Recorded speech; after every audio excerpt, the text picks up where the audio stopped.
Okay. So ఇంకా ఎవరికైతే PYQ RRB NTPC కావచ్చు, గ్రూప్ డి కావచ్చు, జేఈ కావచ్చు, టెక్నీషియన్స్ కావచ్చు, కానిస్టేబుల్ ఎస్ఐ కావచ్చు, సో అన్ని ఆర్ఆర్బి ఎగ్జామ్స్ కి పీవైక్యూస్ బుక్ కావాలనుకుంటే బెస్ట్ బుక్ అండి, India shortest and easiest book ఏది అంటే పీవైక్యూస్ కోసం, ఆర్ఆర్బి రైల్వే పీవైక్యూస్ కోసం ఎగ్జామ్ కార్ట్ వాళ్ళది పీవైక్యూ బుక్స్ ఉంటాయండి. సో ఎవరికైతే క్వశ్చన్స్ ప్రాక్టీస్ చేయాలనుకుంటున్నారో సో ఈ books best. Okay okay. So మీకు అన్ని జీకే కావచ్చు, మ్యాథ్స్ కావచ్చు, రీజనింగ్ కావచ్చు, ఇంకా సైన్స్ కావచ్చు, అన్ని చాప్టర్ వైజ్ పీవైక్యూస్ ఉంటాయి. అన్ని RRB exams chapter wise PYQs arrange చేసి ఉంటాయి.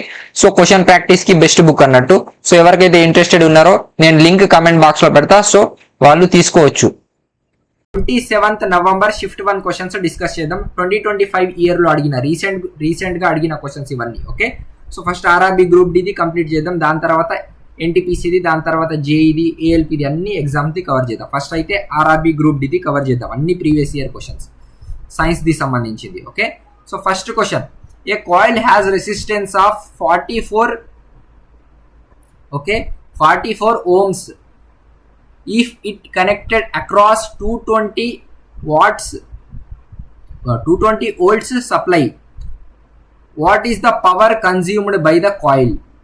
ఒక కాయిల్ యొక్క రెసిస్టెన్స్ 44 ohms ఉంది, దానిని 220 వాట్స్ సప్లైకి కనెక్ట్ చేస్తే కాయిల్ కన్జ్యూమ్ చేసే పవర్ ఎంత? పవర్ అడిగిండు. సో ఎప్పుడైనా గుర్తుపెట్టుకోండి, ఒకవేళ మనకు క్వశ్చన్లో రెసిస్టెన్స్ ఇచ్చిండు అండ్ వోల్ట్స్ ఇచ్చిండు, అప్పుడు పవర్ కనుక్కోమన్నాడు. అప్పుడు పవర్ది ఫార్ములా ఏమవుతుంది? V²/R. ఓకే. సో ఈ ఫార్ములా చాలా ఇంపార్టెంట్, చాలా ఎగ్జామ్స్లో మనకు రెగ్యులర్గా అడుగుతుంటాడు, ఎస్పెషల్లీ ఆర్ఆర్బి ఎగ్జామ్స్లో. ఈ ఫార్ములా నుంచి ప్రతి షిఫ్ట్లో క్వశ్చన్ అడగడానికి ఆస్కారం ఉంది. సో వి అంటే ఏంది దీంట్లో? వి అంటే వోల్టేజ్. నెక్స్ట్ ఆర్ అంటే ఏంది? ఆర్ అంటే రెసిస్టెన్స్. ఇప్పుడు క్వశ్చన్లో పవర్ కనుక్కోమన్నాడు. వి వోల్టేజ్ ఎంత ఇచ్చిండు? 220 ఇచ్చిండు. 220 స్క్వేర్ కదా, 220 × 220 పెట్టుకుందాం. నెక్స్ట్ ఆర్ రెసిస్టెన్స్ ఎంత ఇచ్చిండు క్వశ్చన్లో? 44 ohms ఇచ్చిండు, అంటే 44.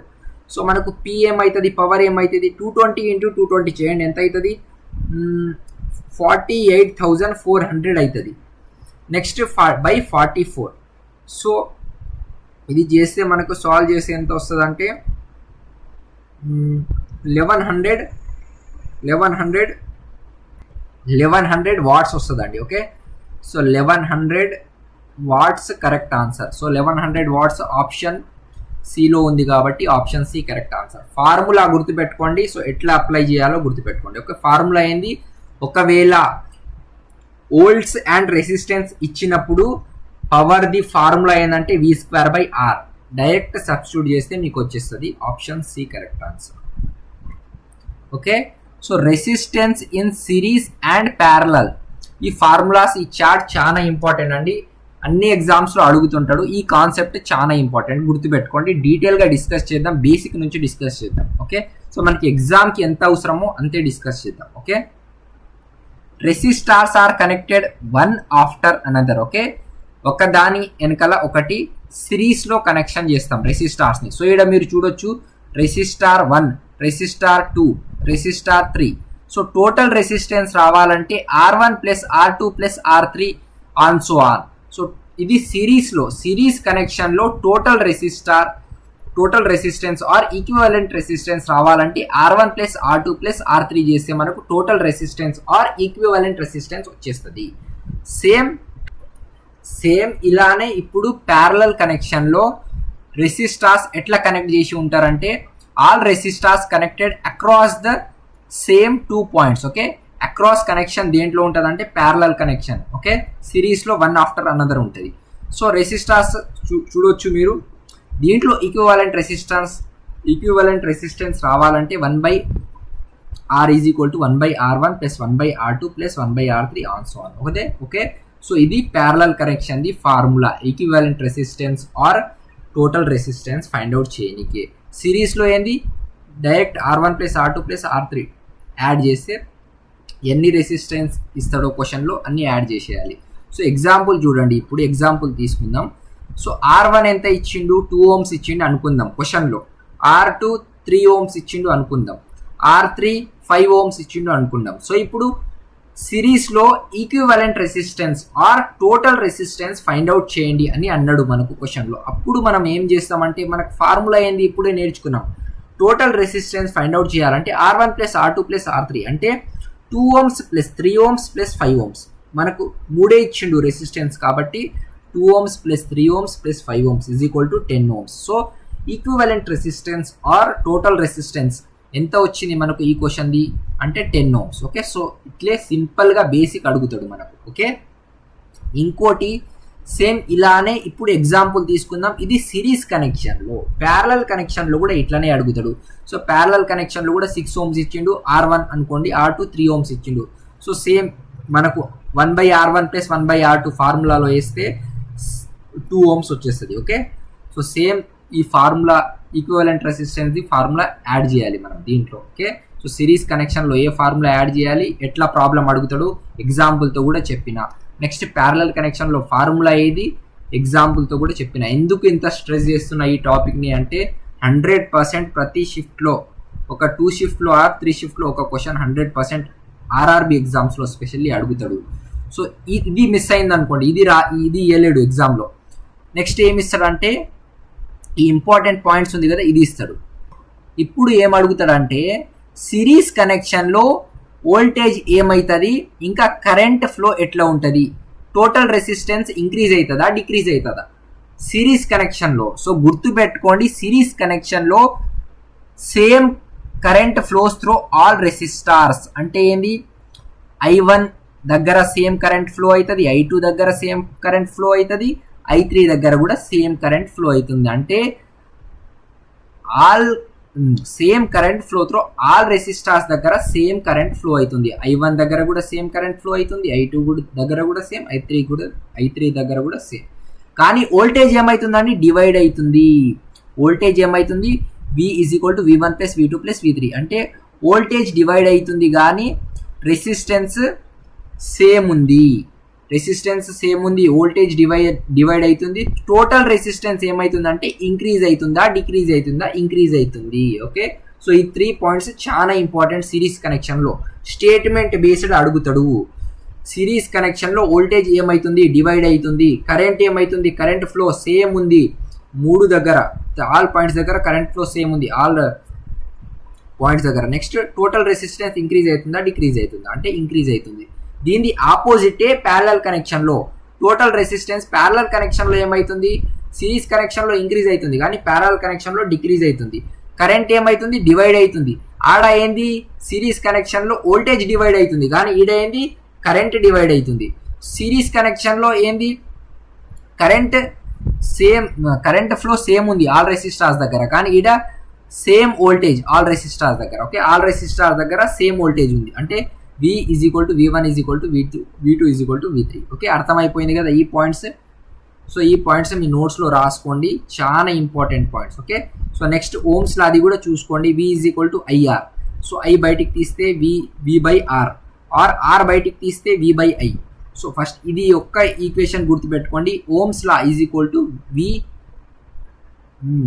Is equal to IR. V అంటే ఏంది ఈడ, V అంటే voltage, voltage is equal to I అంటే ఏంది కరెంట్ ఇంటూ R అంటే ఏంది రెసిస్టెన్స్. ఓకే, సో ఇది ఓమ్స్ లా. దీన్ని స్టేట్మెంట్ బేస్ కూడా క్వశ్చన్స్ అడుగుతాడు. నెక్స్ట్ ఇంకా ప్రాబ్లమేటిక్ కూడా అడుగుతాడు. వి వోల్టేజ్ కనుక్కోండి, కరెంట్ వాడే ఇస్తాడు, రెసిస్టెన్స్ వాడే ఇస్తాడు. ఓకే, అర్థమైపోయింది కదా. సో ఇది చాలా important chart. Series connection parallel connection గురించి ఇంకా ఏ క్వశ్చన్ వచ్చినా మీరు సాల్వ్ చేసేటట్టు రెడీగా ఉన్నారనుకుంటున్నా. Okay, next power of lens, power formulas కూడా 3 ఉంటాయి. P is equal to V into I, P is equal to I square by R, P is equal to V square by R. ఇది మీ ఈ power formulas 3 most important formulas మీ నోట్స్లో రాసుకోండి. ఇప్పుడు మనం యూజ్ చేసింది ఏది, ఈ క్వశ్చన్లో యూజ్ చేసింది ఏది, పవర్ ది ఫార్ములా. థర్డ్ ఫార్ములా యూజ్ చేసినాం, V power is equal to V square by R అంటే V ఏంది వోల్టేజ్ స్క్వేర్ బై రెసిస్టెన్స్. ఒకవేళ ఇది వోల్టేజ్ అండ్ రెసిస్టెన్స్ ఇచ్చినప్పుడు ఈ ఫార్ములా యూజ్ చేయాలి. ఒకవేళ వోల్టేజ్ అండ్ కరెంట్ ఇచ్చినప్పుడు ఫస్ట్ ఫార్ములా యూజ్ చేయాలి. ఒకవేళ కరెంట్ అండ్ రెసిస్టెన్స్ ఇచ్చినప్పుడు సెకండ్ ఫార్ములా యూజ్ చేయాలి, వోల్టేజ్ అండ్ రెసిస్టెన్స్ ఇచ్చినప్పుడు థర్డ్ ఫార్ములా యూజ్ చేయాలి. ఏ ఫార్ములా ఎప్పుడు యూజ్ చేయాలి అనేది డీటెయిల్గా అర్థమైపోయింది అనుకుంటున్నా. ఓకే, మీ నోట్స్లో లేకపోతే నోట్స్లో రాసుకోండి. ఓకే, మళ్ళీ ఈ సేమ్ ఫార్ములాస్ మళ్ళీ ఎక్స్ప్లెయిన్ చేయనండి. ఓకే, సో ఒక్కసారి చెప్పినా అంటే మళ్ళీ నెక్స్ట్ ప్రాబ్లం చేసుకుంటూనే పోతా నెక్స్ట్ వీడియోస్ నుంచి. ఓకే, ఫస్ట్ వీడియో కాబట్టి డీటెయిల్గా ఎక్స్ప్లెయిన్ చేస్తున్నా. మళ్ళీ సేమ్ ఆల్రెడీ చెప్పిన టాపిక్ మళ్ళీ చెప్పాను. ఓకే ఓకే, నెక్స్ట్ క్వశ్చన్ చూద్దాం. When water and nutrients are available, algae grow and multiply rapidly by the process of. నీరు మరియు న్యూట్రియంట్స్ ఎక్కువగా అందుబాటులో ఉన్నప్పుడు ఆల్గే వేగంగా పెరగడం మరియు మల్టిప్లై అవ్వడం ఏ ప్రాసెస్ ద్వారా జరుగుతుంది? సో ఏ ప్రాసెస్ ద్వారా జరుగుతుంది అంటే, సో ఫస్ట్ మనకు రీప్రొడక్షన్ 2 టైప్స్ అండి. ఒకటేమో రీప్రొడక్షన్ 2 టైప్స్, ఒకటేమో ఏసెక్సువల్ రీప్రొడక్షన్, నెక్స్ట్ ఏమో సెక్సువల్ రీప్రొడక్షన్. ఏసెక్సువల్ రీప్రొడక్షన్లో ఇంపార్టెంట్గా మనకు అడిగేది ఎగ్జామ్ పాయింట్ ఆఫ్ వ్యూలో ఏదంటే ఓన్లీ 1 పేరెంట్ ఇన్వాల్వ్ అయి ఉంటారు కదా, అది ఏ టైప్ ఆఫ్ సెక్సువల్ రీప్రొడక్షన్ అని అడుగుతాడు. సో ఏ సెక్సువల్ రీప్రొడక్షన్లో ఓన్లీ 1 పేరెంట్ ఉంటారు. ఓకే, సో ఓన్లీ 1 పేరెంట్ ఉండేది ఏ సెక్సువల్ రీప్రొడక్షన్. సెక్సువల్ రీప్రొడక్షన్లో 2 పేరెంట్స్ ఇన్వాల్వ్ అయి ఉంటారు. ఓకే, సో 2 పేరెంట్స్ ఇన్వాల్వ్ అయి ఉంటారు కదా, దీన్ని ఏ టైప్ ఆఫ్ రీప్రొడక్షన్ అని అడుగుతాడు. సో 2 పేరెంట్స్ ఇన్వాల్వ్ అయి ఉంటారు కదా, ఇది sexual type of reproduction. A sexual type of reproduction ఏది ఓన్లీ 1 పేరెంట్ ఇన్వాల్వ్ అయి ఉంటారు కదా, సో అదే ఏ సెక్సువల్ రీప్రొడక్షన్. ఇప్పుడు ఏ సెక్సువల్ రీప్రొడక్షన్ ఎందుకు నేర్చుకున్నామంటే, సో దీంట్లో ఈ స్పోర్ ఫార్మేషన్ కావచ్చు, బడ్డింగ్ కావచ్చు, ఫ్రాగ్మెంటేషన్ కావచ్చు, పాలినేషన్ కావచ్చు, సో ఇవన్నీ ఏ సెక్సువల్ రీప్రొడక్షన్ కిందకి వస్తాయి. ఓకే, సో దీంట్లో మనకు క్వశ్చన్లో కరెక్ట్ ఆన్సర్ ఏంటంటే ఫ్రాగ్మెంటేషన్ అండి. ఓకే, సో నీరు మరియు న్యూట్రియంట్స్ ఎక్కువగా అందుబాటులో ఉన్నప్పుడు ఆల్గే వేగంగా పెరగడం మరియు మల్టిప్లై అవ్వడం ఏ ప్రాసెస్ ద్వారా జరుగుతుందంటే ఫ్రాగ్మెంటేషన్ ప్రాసెస్ ద్వారా జరుగుతుంది. ఓకే, ఇప్పుడు ఈ ఫ్రాగ్మెంటేషన్ ఏ ఆర్గానిజమ్స్లో జరుగుతుంది, చాలా ఇంపార్టెంట్. ఎన్సీఆర్టీలో మెన్షన్ చేసి ఉందండి. ఎన్సీఆర్టీలో మెన్షన్ చేసింది మనకు ఇంపార్టెంట్. అన్ని ఎగ్జాంపుల్స్ గుర్తు పెట్టుకోకండి. నేను ఏదైతే స్క్రీన్ పైన రాస్తున్నానో ఫ్రాగ్మెంటేషన్ గురించి అడిగితే ఆ 2 ఎగ్జాంపుల్స్ మీరు గుర్తుపెట్టుకోవాలి. ఓకే, స్పైరోగైరా ఒకటి, ఇది ఫ్రాగ్మెంటేషన్ ఎగ్జాంపుల్ అండి. స్పైరోగైరా ఒకటి, ఇంకా sea anemone.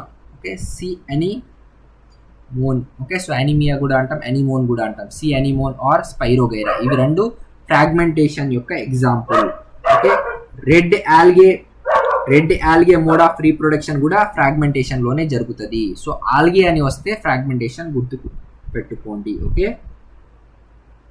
Okay, so types of asexual reproduction. ఈ చార్ట్ చాలా ఇంపార్టెంట్, 1 మార్క్ క్వశ్చన్ 100% ఈ చార్ట్ నుంచి వస్తుందండి. Okay, so specially asexual reproduction examples చాలా ఆర్ఆర్బి ఎగ్జామ్స్లో రిపీటెడ్గా అడుగుతాడు.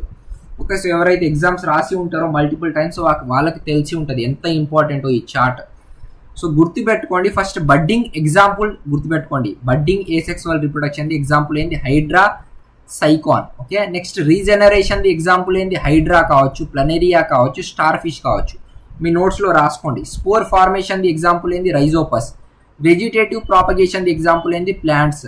ఫ్రాగ్మెంటేషన్ ఎగ్జాంపుల్ ఏంది, స్పైరోగైరా. ఇప్పుడే డిస్కస్ చేసినాం, ఇదే మనకు క్వశ్చన్లో వచ్చింది. ఫ్రాగ్మెంటేషన్ ఆల్గే గురించి వచ్చింది కదా, సో ఫ్రాగ్మెంటేషన్. రెడ్ ఆల్గే కూడా దీంట్లోనే వస్తుంది. రెడ్ ఆల్గే రీప్రొడక్షన్ కూడా ఫ్రాగ్మెంటేషన్ కిందకే వస్తుంది. Okay, so sea anemone. Okay, so ఇది కూడా ఫ్రాగ్మెంటేషన్ కిందకే వస్తుంది.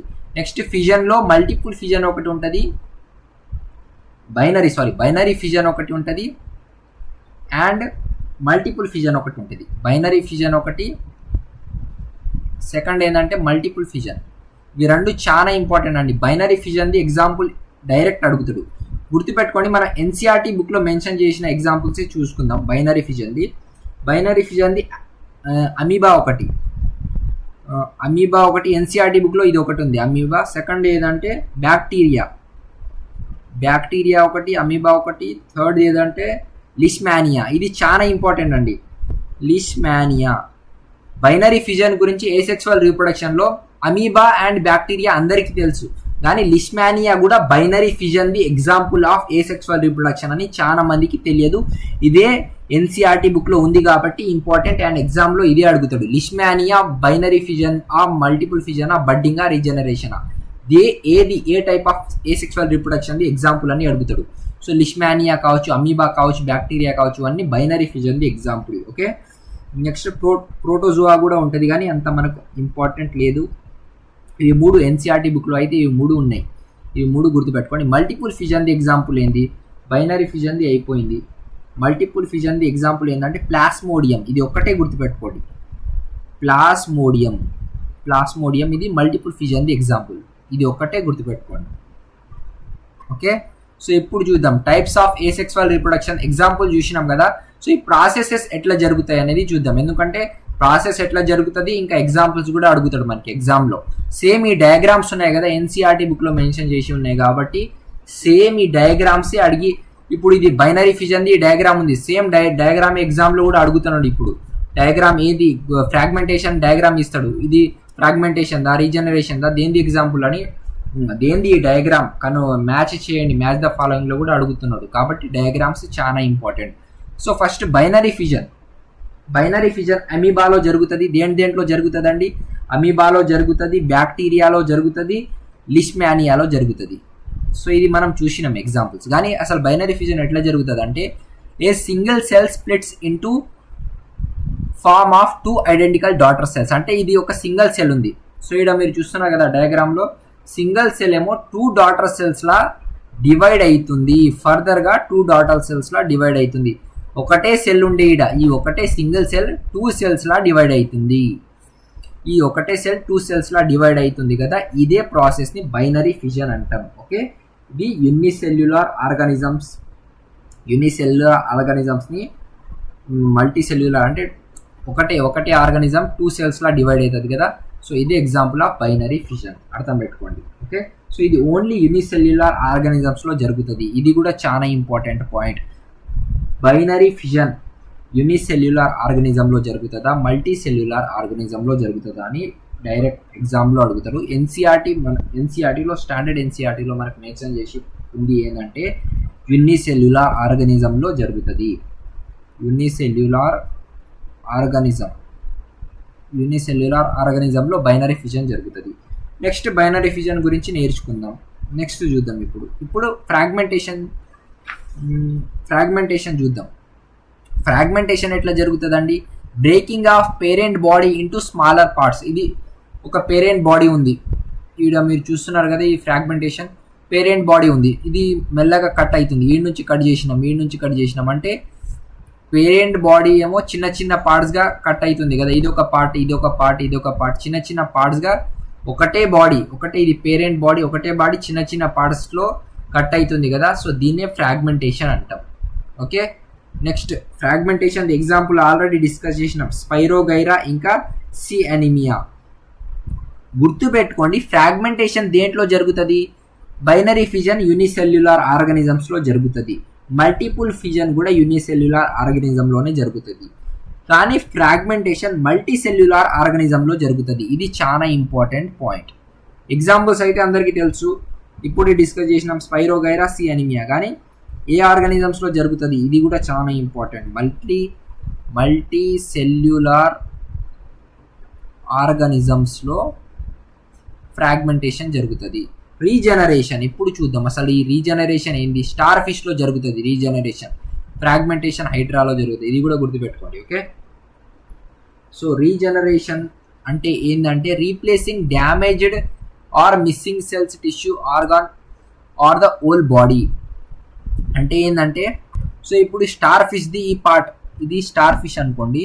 సో స్టార్ ఫిష్ది ఈ పార్ట్ కట్ అయిందండి, ఈ పార్ట్ కట్ అయింది. సో ఈడ మీరు చూస్తే ఈ పార్ట్ కట్ అయింది, ఈడ ఈ పార్ట్ లేదు.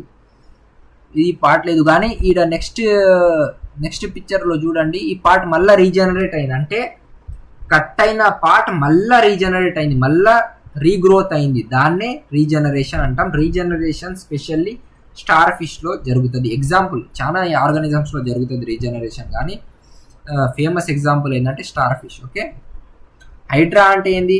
A new organism develops from an out growth bird. అంటే ఏంటంటే ఇది ఒక ఆర్గానిజం ఉంది.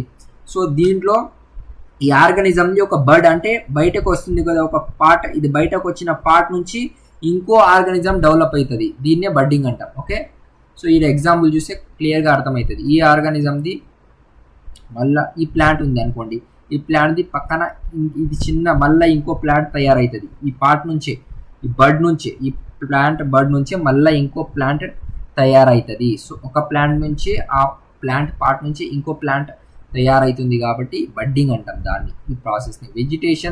వెజిటేటివ్ ప్రాపగేషన్ అంటే ఏంటంటే new plant growths from A fragment of it's parent. అంటే ఏం లేదండి, మనం చాలా సార్లు చూస్తాం కదా, ఇది ఒక ప్లాంట్ ఉంది, ఈ ప్లాంట్ని ఇది కొమ్ములు ఉంటాయి కదా, కొమ్ములు బ్రాంచెస్ ఉంటాయి కదా, కట్ చేసి మనం ఆ కొమ్ములతోనే ఇంకోసారి ఆ ప్లాంట్ని గ్రో చేయొచ్చు. సో ఇక్కడ మీరు కరెక్ట్గా పిక్చర్ చూస్తే మీకు అర్థమవుతుంది. ఓకే, సో ఇవే మనకు ఎగ్జాంపుల్, ఇవి గుర్తుపెట్టుకోండి. ఓకే, పార్థనోజెనసిస్, అబాక్సిమిస్ ఇవి మనకు అవసరం లేదు, ఓన్లీ ఇవి 1 2 3 4 5 ఇవి ఇంపార్టెంట్ ఏసెక్సువల్ రీప్రొడక్షన్ టైప్స్. ఇవే మనకి ఎగ్జామ్లో మళ్ళీ అడుగుతాడు, చాలా important. Okay, next question, which of the following plants tissue performs photosynthesis? క్రింది వాటిలో ఏ ప్లాంట్ టిష్యూ ఫోటోసింథసిస్ నిర్వహిస్తుంది? సో ఏది నిర్వహిస్తుంది అంటే క్లోరెన్ ఖైమా నిర్వహిస్తుంది. Option B correct answer. So plant tissue గురించి డీటెయిల్గా నేర్చుకుందాం ఇప్పుడు. ఓకే, సో ప్లాంట్ టిష్యూ చాలా పెద్ద చాప్టర్ కాబట్టి మనం ఓన్లీ ఇంపార్టెంట్ పాయింట్స్ డిస్కస్ చేద్దాం. ఓకే, పర్మనెంట్ టిష్యూ, ప్లాంట్ టిష్యూలో 2 టైప్స్, ప్లాంట్ టిష్యూ ఫర్దర్గా 2 టైప్స్గా డివైడ్ అవుతుంది. ఒకటేమో పర్మనెంట్ టిష్యూ, ఇంకోటేమో మెరిస్టమాటిక్ టిష్యూ. పర్మనెంట్ టిష్యూలో మళ్ళీ 2 టైప్స్గా డివైడ్ అవుతుంది, సింపుల్ పర్మనెంట్ టిష్యూ ఇంకా కాంప్లెక్స్ పర్మనెంట్ టిష్యూ. మెరిస్టమాటిక్ టిష్యూలో మళ్ళీ 3 టైప్స్గా డివైడ్ అవుతుంది, apical meristematic tissue, intercalary meristematic tissue, lateral meristematic tissue. Okay, direct అడుగుతాడు, లాటరల్ మెరిస్టమాటిక్ టిష్యూ ఏ టిష్యూ యొక్క ఎగ్జాంపుల్? మెరిస్టమాటిక్ టిష్యూ ఆ పర్మనెంట్ టిష్యూ? సో మెరిస్టమాటిక్ టిష్యూది ఎగ్జాంపుల్. సో పర్మనెంట్ టిష్యూది ఎగ్జాంపుల్ ఏంది? సింపుల్ పర్మనెంట్ టిష్యూ కదా. So దీంట్లో ప్యారెన్ ఖైమా, కొల్లెన్ ఖైమా, స్క్లెరెన్ ఖైమా ఉంది కదా. సో ఇవన్నీ ఖైమాలు చాలా ఇంపార్టెంట్, ఆల్రెడీ చాలాసార్లు మనం డిస్కస్ చేసినాం, యూట్యూబ్లో కూడా ఫ్రీ క్లాసెస్లలో కూడా డిస్కస్ చేసినాం. స్క్లెరెన్ ఖైమా ఫంక్షన్ ఏంటి అంటే ప్లాంట్కి టఫ్నెస్ ప్రొవైడ్ చేస్తుంది ఇది. ఓకే, ప్రొవైడ్స్ టఫ్నెస్ ప్రొవైడ్ చేసేది ఏది అంటే ప్లాంట్స్కి టఫ్నెస్ ప్రొవైడ్ చేసేది ఏది? Sclerenchyma. Example of sclerenchyma tissue ఏదంటే హస్క్ ఆఫ్ కోకోనట్ ఒకటి, ఇంకా ఏమో బార్క్ ఆఫ్ ప్లాంట్, ఇంకా హస్క్ ఆఫ్ కోకోనట్, ఇవి 2 స్క్లెరెన్ ఖైమాది ఎగ్జాంపుల్. నెక్స్ట్ ఏంటంటే ప్యారెన్ ఖైమా ఫుడ్ స్టోరేజ్ చేసుకుంటుందండి. ఓకే, ప్లాంట్స్లో ఫుడ్ స్టోరేజ్ చేసే టిష్యూ ఏది అని డైరెక్ట్ అడుగుతాడు. Parenchyma. ప్లాంట్స్కి టఫ్నెస్ ప్రొవైడ్ చేసే టిష్యూ ఏది అంటే స్క్లెరెన్ ఖైమా. కొల్లెన్ ఖైమా ఏంటంటే మెకానికల్ స్ట్రెంగ్త్ ప్రొవైడ్ చేసే టిష్యూ ఏది అంటే మెకానికల్ స్ట్రెంగ్త్ కావచ్చు, ఇంకా flexibility. Mechanical strength and flexibility ఏ సింపుల్ పర్మనెంట్ టిష్యూ, ప్లాంట్కి సంబంధించిన ఏ సింపుల్ పర్మనెంట్ టిష్యూ ప్రొవైడ్ చేస్తుంది అంటే chlorenchyma. Parenchyma food storage, collenchyma mechanical strength and flexibility, sclerenchyma toughness. Example ఎందుకు స్క్లెరెన్ ఖైమాది ఎగ్జాంపుల్ ఎందుకంటే ఇది మళ్ళా అడుగుతాడు, ఎన్సీఆర్టీ బుక్లో కూడా మెన్షన్ చేసింది కాబట్టి ఎగ్జాంపుల్స్ చాలా ఇంపార్టెంట్ మనకు. కాంప్లెక్స్ పర్మనెంట్ టిష్యూలో జైలం అండ్ ఫ్లోయం. నెక్స్ట్ ఇప్పుడు మనకు జైలం అండ్ ఫ్లోయం ఉంది కదా. సో జైలం వాటర్ ఇంకా మినరల్స్ ట్రాన్స్పోర్ట్ చేస్తుంది, ఇది అందరికీ తెలుసు. వాటర్ అండ్ మినరల్స్ ట్రాన్స్పోర్ట్ చేసేది ప్లాంట్స్లో ఏ టిష్యూ అంటే జైలం. ప్లాంట్స్లో ఫుడ్ ట్రాన్స్పోర్ట్ చేసే టిష్యూ ఏదంటే ఫ్లోయం, ఇది అందరికీ తెలుసు బేసిక్. కానీ ఇంపార్టెంట్ ఏంటంటే జైలం ప్యారెన్ ఖైమా ఉంది కదా. సో చూస్తున్నారు కదా, ఇది చాలా ఇంపార్టెంట్ ఎందుకంటే లివింగ్ టిష్యూ అండి. ఎగ్జామ్లో ఏం అడుగుతాడు అంటే జైలంలో జైలంలో 4 పార్ట్స్ ఉన్నాయి కదా, ఆ జైలంలో 4 పార్ట్స్లో లివింగ్ టిష్యూ ఏది? జైలం టిష్యూలో లివింగ్ టిష్యూ ఏదంటే జైలం ప్యారెన్కైమా లివింగ్ టిష్యూ అండి. మిగతా అవన్నీ డెడ్. ట్రాకాయిడ్స్ కావచ్చు, వెజిల్స్ కావచ్చు, జైలం ఫైబర్స్ కావచ్చు, ఇవన్నీ డెడ్. ఓన్లీ జైలం ప్యారెన్కైమా లివింగ్, మిగతా అవన్నీ డెడ్. నెక్స్ట్ సేమ్ అట్లనే ఫ్లోయంలో, ఇప్పుడు ఫ్లోయంలో చూద్దాం.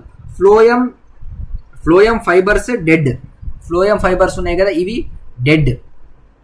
Dead tissue. మిగతావన్నీ living tissue. Sieve tube elements కావచ్చు, క్యాంపేనియన్ సెల్ కావచ్చు, లివింగ్. నెక్స్ట్ ఫ్లోయం ప్యారెన్కైమా కావచ్చు, ఇది లివింగ్. సో ఎగ్జామ్లో అడుగుతాడు, ట్రాకైడ్స్ డెడ్డా లివింగా? వెజిల్స్ జైలం టిష్యూలో వెజిల్స్ డెడ్డా లివింగా? ఫ్లోయం టిష్యూలో ఫ్లోయం ఫైబర్స్ డెడ్డా లివింగా? డెడ్.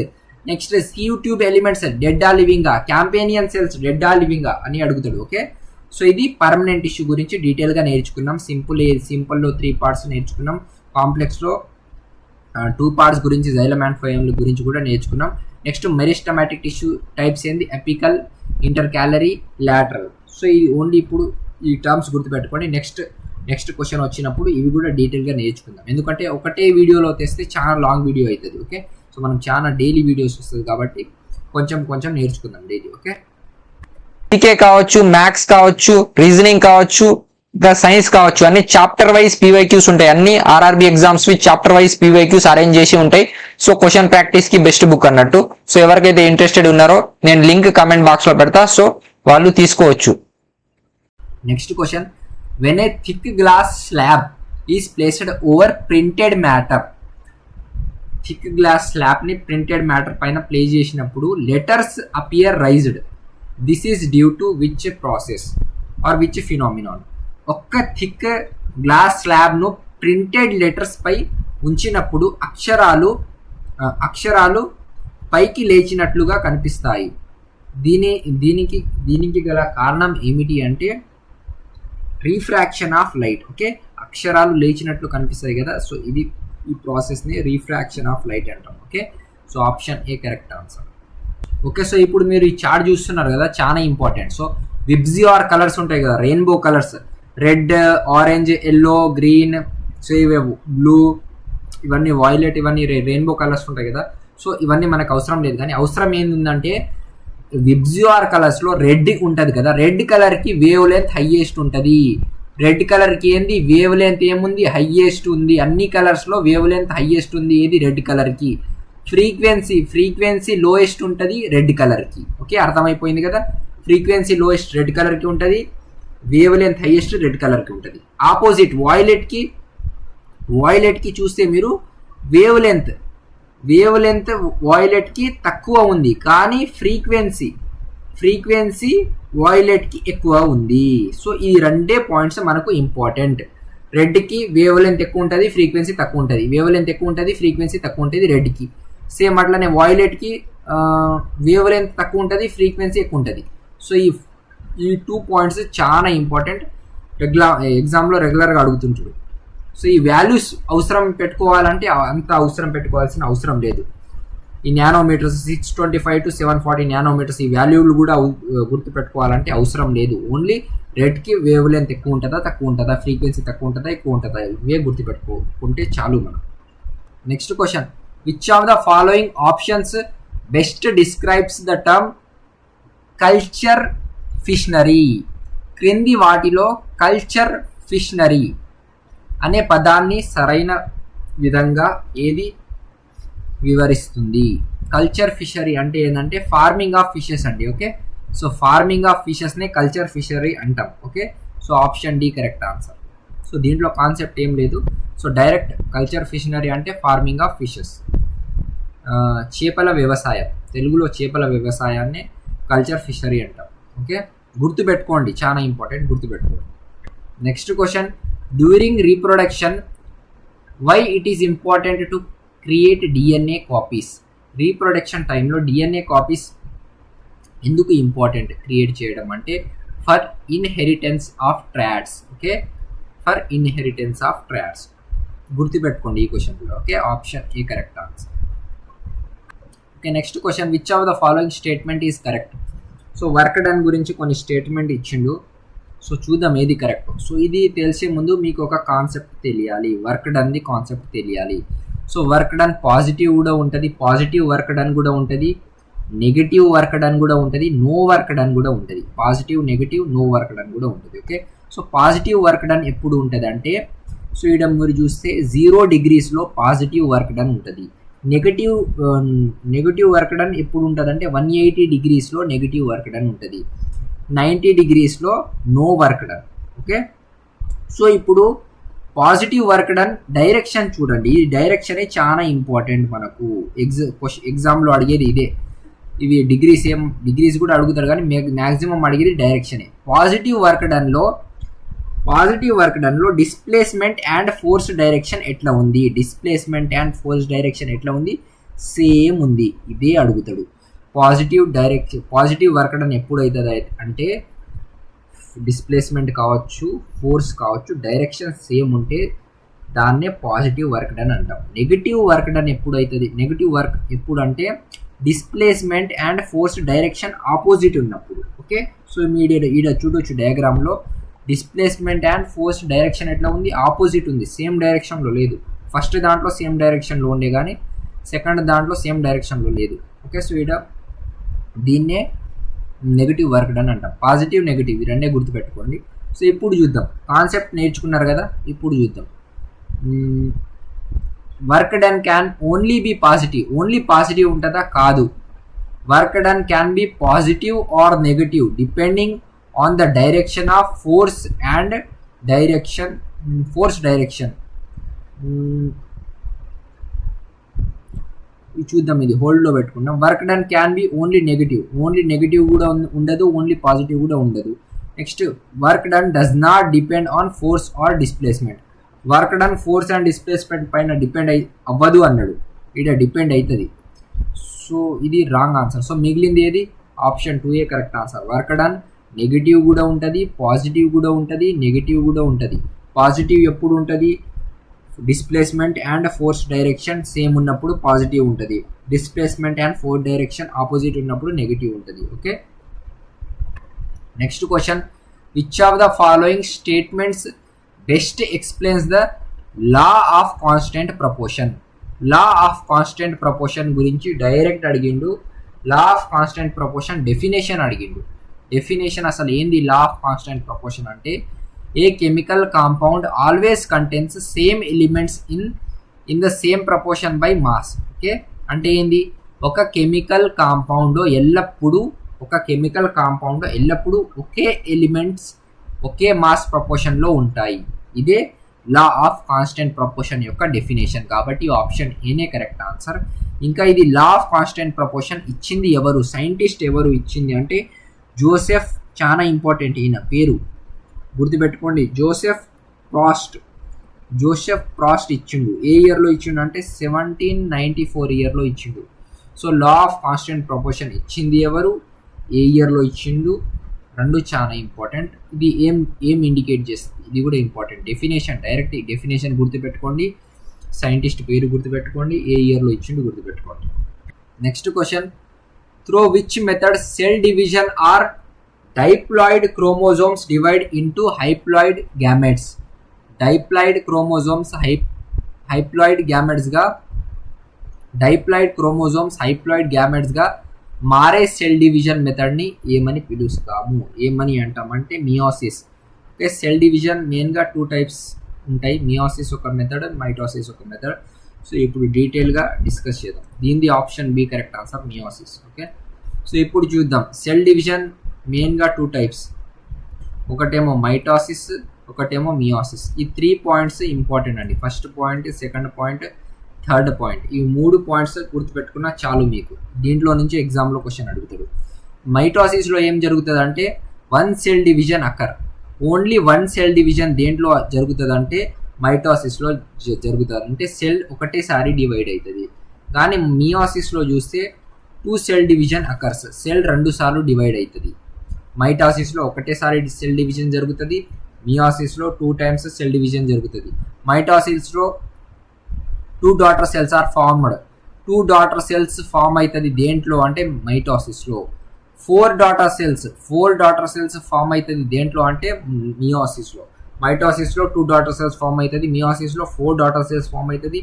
డాటర్ సెల్స్ ఎట్లా ఉంటాయి అంటే డైప్లాయిడ్గా ఉంటాయి, మైటోసిస్లో డైప్లాయిడ్గా ఉంటాయి, హైప్లాయిడ్గా దేంట్లో ఉంటాయి మియోసిస్లో. సో ఇదే అడిగిండు, డాటర్ సెల్స్ హైప్లాయిడ్గా దేంట్లో ఉంటుంది అంటే మియోసిస్లో ఉంటుంది, డైప్లాయిడ్గా మైటోసిస్లో ఉంటాయి. సో ఓకే, ఒకవేళ సెల్ డివిజన్ గురించి అడిగితే 1 సెల్ డివిజన్ మైటోసిస్లో జరుగుతుంది, 2 టైమ్స్ మియోసిస్లో జరుగుతుంది, 2 డాటర్ సెల్స్ ఫామ్ అవుతుంది మైటోసిస్లో, మియోసిస్లో 4 డాటర్ సెల్స్ ఫామ్ అవుతుంది. ఇంకా ఇది డైప్లాయిడ్ హైప్లాయిడ్ అయితే నేర్చుకున్నాం. Okay, next question, the frequency of sound wave 50 hertz, how much time will it take to complete 1 wave? Frequency ఎంత ఇచ్చిండండి? 50 హెర్ట్జ్ ఇచ్చిండు, 50 హెర్ట్జ్ కదా. సో ఏం టైం పీరియడ్ ఫైండ్ అవుట్ చేయమన్నాడు. టైం పీరియడ్ ది ఫార్ములా ఏంటంటే 1 ఫ్రీక్వెన్సీ. ఇది చాలా important. Frequency ఇచ్చి time period find out చేయండి అంటే time period is equal to 1 frequency. So 1 frequency ఎంత? 50 హెర్ట్జ్. 1/50 ఎంత అండి? 0.02. ఇది టైం పీరియడ్ కదా, టైం పీరియడ్ ది యూనిట్ ఏంది? సెకండ్, అంటే 0.02 second. Option 3 correct answer, 0.02 second. Okay, so గుర్తుపెట్టుకోండి formula 1 frequency. Next question, statement ఇచ్చిండు. సో ఏ స్టేట్మెంట్ కరెక్టో చూద్దాం ఇప్పుడు. ఫస్ట్ స్టేట్మెంట్ ఏంది? స్టేట్మెంట్ 1, స్టేట్మెంట్ 2 ఇచ్చిండు. స్టేట్మెంట్ 1 చూద్దాం. పొటెన్షియల్ డిఫరెన్స్ను వోల్ట్స్లో మెజర్ చేస్తారు. Yes, correct answer. Potential difference unit ఏంటంటే volt, correct. Next, 1 volt is equal to 1 newton per coulomb. ఇది రాంగ్ అండి, ఎందుకంటే 1 volt is equal to 1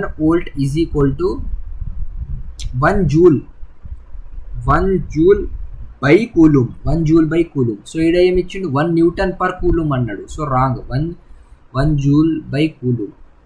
1 volt is equal to. So statement both statement 1 and 2 incorrect. ఇది కాదు. Both statement 1 and ఇది కూడా కాదు. Only statement 2 is correct. Only statement ఇది కూడా రాంగే. Only statement 1 is correct. Yes, only statement 1 is correct. So option D correct answer. Statement 1 is correct, statement 2 wrong, అంటే statement 1 is correct. Next question, power of lens is defined as. Lens యొక్క పవర్ను ఎలా నిర్వచిస్తారు? ఎట్లా నిర్వచిస్తారు అంటే, power of lens గురించి తెలియాలంటే ఈ స్లైడ్ చూసుకుంటే చాలు మీకు. Power of lens is reciprocal to its focal length. Power of lens focal లెంత్కి ఎట్లా ఉంటుంది? రెసిప్రోకల్ ఉంటుంది. So power of lens is equal to 1 focal length. ఒకవేళ ఫోకల్ లెంత్ అడిగితే 1 పవర్ ఆఫ్ లెన్స్. ఈ ఫార్ములాస్ చాలా ఇంపార్టెంట్ అండి. ఓకే, సో డైరెక్ట్ ప్రాబ్లం అడుగుతాడు, చిన్న ప్రాబ్లం అడుగుతాడు. Power of lens is equal to 1 focal length. ఒకవేళ ఫోకల్ లెంత్ అడిగితే 1 power of lens. SI unit ఏంది? Dioptre. Power of lens the SI unit ఏంది? Dioptre. 1 dioptre is the power of lens whose focal length is 1 metre. Okay, 1 dioptre the focal length ఎంత? 1 metre. Next, ఇది చాలా important అండి. Sign convention చాలా important. ఈ formula చాలా important, ఈ SI unit చాలా ఇంపార్టెంట్, అండ్ ఈ సైన్ కన్వెన్షన్ చాలా ఇంపార్టెంట్. ఇవి 3 అడుగుతాడు పవర్ ఆఫ్ లెన్స్ నుంచి. కాన్వెక్స్ లెన్స్లో పవర్ ఆఫ్ లెన్స్ పాజిటివ్ తీసుకుంటాం. ఓకే, పాజిటివ్ ఎప్పుడు ఉంటుంది పవర్ ఆఫ్ లెన్స్ అంటే కాన్వెక్స్ లెన్స్లో. పవర్ ఆఫ్ లెన్స్ నెగిటివ్ వచ్చిందంటే అది కాన్కేవ్ లెన్స్లో. ఓకే, కాన్వెక్స్ లెన్స్లో positive power of lens, concave లెన్స్లో negative power of lens. Okay, power of lens unit ఏంది? Diopter. Power of lens is reciprocal to focal length. Power of lens is equal to 1 focal length, or focal length is equal to 1 power of lens. So ఇప్పుడు చూద్దాం. So the ratio of image distance, ఇది ఎందుకు? ఇది magnification అవుతుంది. Image distance by object distance, ఇది magnification అవుతుంది. So ఇది first one wrong answer.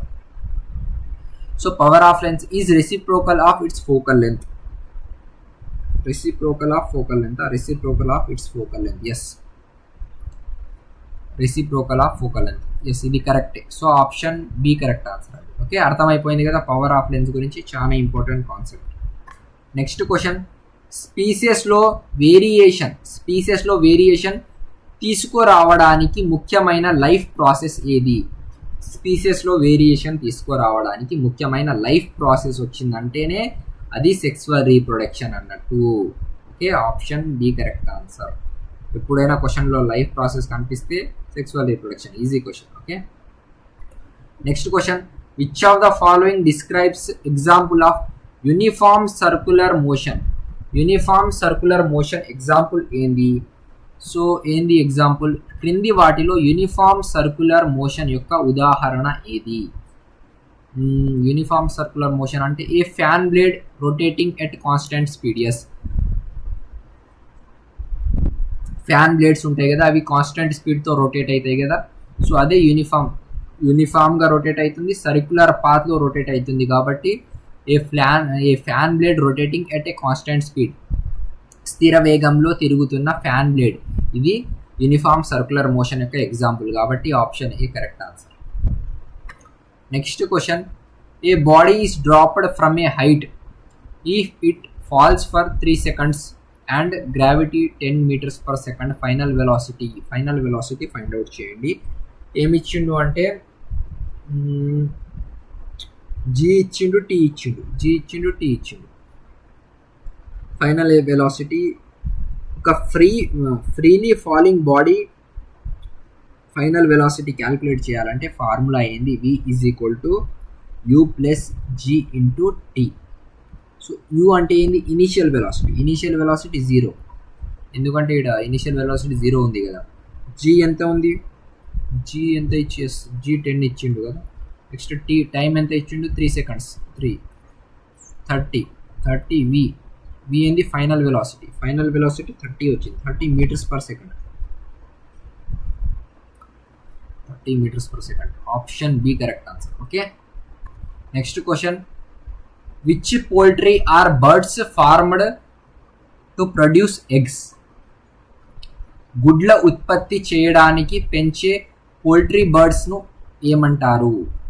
గుడ్లు ఉత్పత్తి చేయడానికి పెంచే పోల్ట్రీ బర్డ్స్ను ఏమంటారు? Which poultry are birds farm to produce eggs? ఇదంటే లేయర్స్ కరెక్ట్ ఆన్సర్ అండి. ఓకే, సో గుడ్లు పెంచే కోళ్ళు అంటాం, తెలుగులో గుడ్లు పెంచే కోళ్ళు, ఇంగ్లీష్లో లేయర్స్ అంటాం.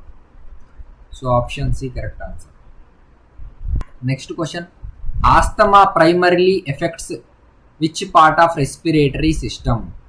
ఆస్తమా ప్రధానంగా రెస్పిరేటరీ సిస్టంలో ఏ భాగాన్ని ప్రభావితం చేస్తుంది అంటే బ్రాంచి అండ్ బ్రాంచియోల్స్, ఈ భాగాన్ని ప్రభావితం చేస్తుంది. బ్రాంచి అంటాం మరియు bronchioles. Okay, option C correct answer. Next question, fractional atomic mass of chlorine is due to which of the following? Chlorine యొక్క ఫ్రాక్షనల్ ఆటమిక్ మాస్కు కారణం ఏమిటి? కారణం ఏమిటి అంటే ప్రజెన్స్ ఆఫ్ ఐసోటోప్ అండి. ఐసోటోప్ ఉండడం వల్ల క్లోరిన్కి ఫ్రాక్షనల్ ఆటమిక్ మాస్ ఉంటుంది. So option A correct answer, presence of isotope. Next question, what happens when zinc rod is placed in aqueous copper sulphate solution? Zinc రాడ్ను ఆక్వాస్ కాపర్ సల్ఫేట్ సొల్యూషన్లో ఉంచితే ఏమి జరుగుతుంది? జింక్ రాడ్ CuSO4 Zn-ను aqueous copper sulphate సొల్యూషన్లో ఉంచితే ఏం జరుగుతుంది అంటే the blue colour of copper sulphate solution fades. అంటే ఏంటి? కాపర్ సల్ఫేట్ సొల్యూషన్ యొక్క నీలి రంగు తగ్గుతుంది.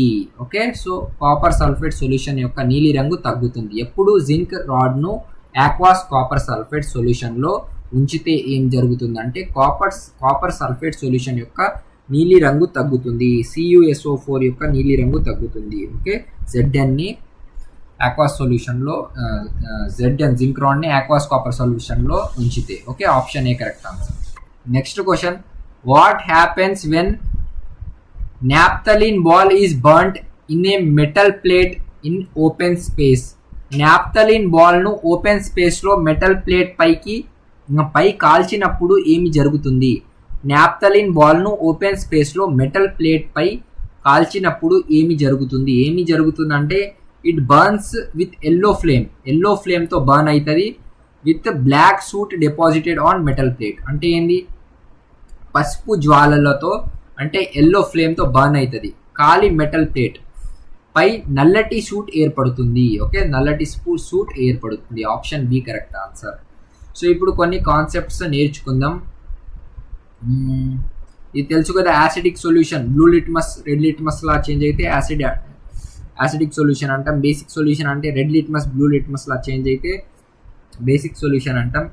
న్యూట్రల్ ఉంటే